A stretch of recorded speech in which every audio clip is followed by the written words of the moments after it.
ஒவ்வொரு நாளும் ஒவ்வொருத்தவங்களுடைய பயோகிராஃபியை பற்றி பார்த்துட்டு வரோம். அந்த வரிசையில் இன்னைக்கு சன் டிவியில் மிகவும் பிரபலமாக போயிட்டுருக்க மூன்று முடிச்சு சீரியல் நடிகை நந்தினி அவங்களோட பயோகிராஃபியை பற்றி தான் பார்க்க போகிறோம். நந்தினியோட உண்மையான பேர் சுவாதி கொண்டே. இவங்க எங்கே பிறந்தாங்கன்னு பார்த்தீங்கன்னா கர்நாடக மாநிலத்தில் 1992ஆம் ஆண்டு பிப்ரவரி மாதம் 28ஆம் தேதி தும்கூர் அப்படிங்கிற இடத்துல பிறந்திருக்காங்க. அவங்க அப்பா பேரு நடராஜன், அம்மா பேரு ஷோபா. அவங்களுக்கு ஒரே ஒரு தங்கச்சி, அவங்க பேரு சோனா. செல்லம்மா சோனு அப்படின்னு கூப்பிடுவாங்க. தற்சமயம் அவங்க எங்க இருக்காங்கன்னா ஜெர்மனில இருக்காங்க. சுவாதி எங்க ஸ்கூல் படிச்சாங்கன்னு பார்த்தீங்கன்னா தும்கூர்ல சேத்தனா வித்யா மந்திரா அப்படிங்கிற ஒரு ஸ்கூல்ல தான் அவங்க படிச்சிருக்காங்க. அது ஒரு கேர்ள்ஸ் ஸ்கூல் பார்த்துக்குங்க, கோயட் கிடையாது. அதே மாதிரி அவங்க காலேஜும் எங்கே பண்ணியிருக்காங்கன்னா ஒரு மகளிர் காலேஜில் தான் பண்ணியிருக்காங்க. அந்த காலேஜோட பேர் என்னன்னு பார்த்தீங்கன்னா ஸ்ரீ சித்தகங்கா பியூ காலேஜ் ஃபார் விமன். இவங்க வந்து ஜஸ்ட் டிகிரி தான் முடிச்சிருக்காங்க. ஆனால் அவங்களுக்கு மாடலிங் பண்ணுறது ரொம்ப பிடிக்குமா. அதை விட அவங்க எப்படியாவது நான் ஒரு ஆர்ட் டைரக்டராக ஆகணும் அப்படிங்கிற ஒரு ஏமில் தாங்க சின்ன பிள்ளையிலேருந்தே இருந்திருக்காங்க. இதற்கடையில் அவங்க வந்து மாடலிங் பண்ணுவாங்களாம். அவங்களுக்கு டான்ஸ்னால் ரொம்பவே பிடிக்குமா. டான்ஸு அப்படின்னு சொன்னாலே எல்லாருக்கும் ஞாபகத்தில் வர்றது நம்ம சுவாதி தாங்க வருவாங்களாம். அவ்வளோ அழகாக டான்ஸ் பண்ணுவாங்களாம்.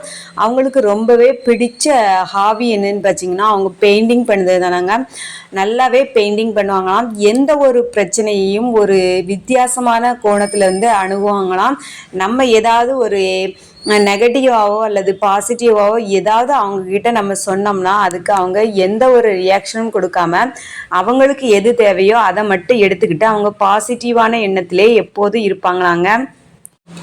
காலேஜ் முடித்ததுக்கப்புறம் அவங்களுக்கு எப்படியாவது நம்ம இந்த துறையில் எதையாவது சாதிக்கணும் அப்படின்னு சொல்லி ஒரு எய்மில் இருந்திருக்காங்க. அப்போ தாங்க அவங்களுக்கு சின்னதாக ஒரு ஃபிலிமில் ஆர்ட் டைரக்ட் பண்ண வாய்ப்பு கிடச்சிது.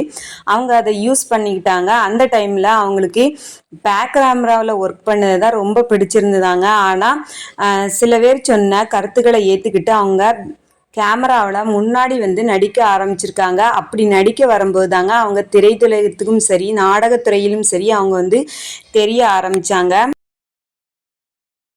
ரோஜாவே 2 மூலம் தமிழ் தொலைக்காட்சி துறையில் அறிமுகமானாங்க. அது அவருக்கு பெரும் திருப்பு முனையாகவே அமைந்தது. 2018ஆம் ஆண்டு காட்டுக்கதை அப்படிங்கிற கன்னட திரைப்படத்தில் தான் இவங்க வந்து ஃபஸ்ட்டு அறிமுகமானாங்க. அந்த படம் அவங்களுக்கு பெரிய ஹிட்டை ஏற்படுத்தி கொடுத்தது. இதைத் தொடர்ந்து 2021ஆம் ஆண்டு அவங்க தொலைக்காட்சிக்கு மாறினாங்க, அதாவது கன்னட மொழியில். அது என்ன தொடர்ன்னு பார்த்தீங்கன்னா யாரிவலு. இதிலும் அவங்க நல்லா ஃபேமஸ் ஆயிட்டாங்க. இதை தொடர்ந்து தமிழ் தொலைக்காட்சி துறைக்கு மாறினாங்க. இதுலேயும் ஃபஸ்ட்டு விஜய் டிவியில் ஒளிபரப்பான ஈரமான ரோஜாவே 2 சீரியலுக்கு இவங்க அறிமுகப்படுத்தப்பட்டாங்க. ஆரம்பத்தில் இவங்களுடைய பாண்டிங் எப்படி இருக்கோ அப்படின்னு சொல்லி யோசித்தாங்க. ஆனால் போக போக நல்லாவே ஒரு பெரிய ஹிட்டை அவங்களுக்கு ஏற்படுத்தி கொடுத்தது.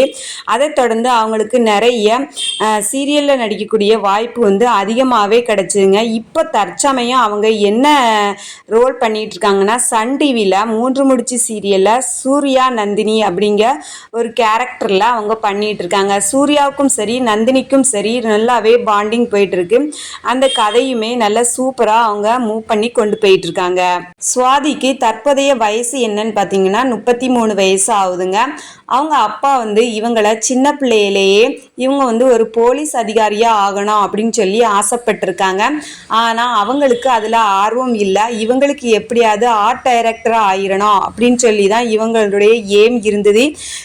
காலப்போக்கில் முதல்ல அவங்களுடைய கருத்துக்களை அவங்க அப்பா ஏற்காவிட்டாலும் இவங்களோட திறமையை பார்த்து இவங்க வளர்ந்து வரதை பார்த்து அவங்க அப்பாவே கொஞ்சம் கொஞ்சமாக மனசை மாற்றிக்கிட்டாங்களாங்க.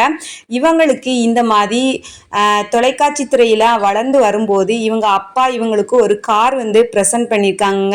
அதோட காரோட கலரும் சரி அதோட மாடல் எல்லாமே அவங்க அப்பா தான் செலக்ட் பண்ணாங்களாம். இவங்க எதுவுமே பண்ணலையா. அவங்க அப்பா வந்து செலக்ட் பண்ணது வந்து இவங்களுக்கு ரொம்பவே பிடிக்குமாங்க. அவங்க அப்பா அப்பா வந்து ஒரு சொன்னால் இவங்க வந்து அப்படியே அமைதியாயிருவாங்களாம். ஒரு முழி முடிச்சாலே போதுமா பயந்துருவாங்களாம். அந்த அளவுக்கு அவங்க அப்பா மேலே அவங்களுக்கு ஒரு மரியாதைன்னு சொல்லலாம். அதை விட சின்ன வயசில் பயமும் இருந்திருக்கு அவங்களுக்கு. ஆனால் இப்போ அவங்க அப்பாவுக்கும் அவங்களுக்குமான ரிலேஷன்ஷிப் வந்து ரொம்பவே ஸ்மூத்தாக போயிட்டு இருக்காங்க. அதை விட அவங்க தங்கச்சி வந்து அவங்களுக்கு ரொம்ப பிடிக்குமா. அவங்க தங்கச்சியை தன்னுடைய குழந்தையா பார்க்க தான் சொல்லியிருக்காங்க. அடிக்கடி அவங்களுக்கும் அவங்க தங்கச்சிக்கும் சண்டை வருமா. எதுக்கு வரும்னு பார்த்தீங்கன்னா ட்ரெஸ்ஸுக்கு தான் சண்டை வருமா. ஆனால் இப்போ வளர்ந்த பிறகு அதுக்கெல்லாம் நேரமே இல்லையா அவங்களுக்கு. சொல்லப்போனால் அவங்க தங்கச்சி அவங்க கூட இல்லை அப்படிங்கிறத அவங்க ரொம்பவே ஃபீல் பண்ணி சொல்லியிருக்காங்க. ஏன்னா பக்கத்தில் இருந்தால் கூட பார்த்துக்கலாம், அவங்க வந்து ஃபாரினில் செட்டிலாக இருக்கிறதுனால அவங்களால அடிக்கடி பார்க்க முடியலை. சுவாதிக்கு தமிழில் பிடிச்ச படம் அப்படின்னு பார்த்தீங்கன்னா கும்கி படம் ரொம்ப பிடிக்குமா. அதே சமயத்தில் தெலுங்கில் வந்து பாகுபலி படம் ரொம்ப பிடிக்குமா. சுவாதி ஃப்ரீயாக இருக்க டைமில் ரீல்ஸ் போடுவாங்களாம். ஏன்னா ரீல்ஸ் போடுறது அவங்களுக்கு ரொம்பவே பிடிக்குமாங்க. ஆரம்ப காலத்தில் அவங்களுக்கு தமிழ் மொழி வந்து ரொம்பவே தெரியாதான், அதாவது தமிழில் பேச தெரியாதான். அதனால் யாராவது எது சொன்னாலும் அதை வந்து அவங்க பொருட்படுத்த மாட்டாங்களாம். யார் வேணால் என்ன வேணாலும் சொல்லிட்டு போட்டு நம்ம வேலையை பார்ப்போம் அப்படின்னு சொல்லி அவங்க உண்டு அவங்க வேலை உண்டுன்னு இருப்பாங்களாம். அதே சமயத்தில் நடிப்புன்னு வரும்போது அவங்க வந்து அவங்களையே மறந்து 100% அதில் ஒன்றி நடித்து அவங்களோட திறமையை வந்து வெளிக்காட்டுவாங்களாம்.